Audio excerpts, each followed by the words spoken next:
ខ្ញុំឲ្យតែគេចេះថ្នមលួមលោ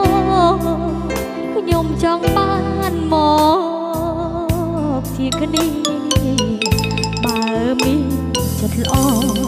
អាចជាបារោបុចិនដាជាវត្ថុបំណងប្រាថ្នាដែលខ្ញុំរងចាំជាយូរមកហើយអ្នកណាក៏ដោយឲ្យតែស្មងខ្ញុំមិនប្រកាន់ជាអ្នកណាក៏មិន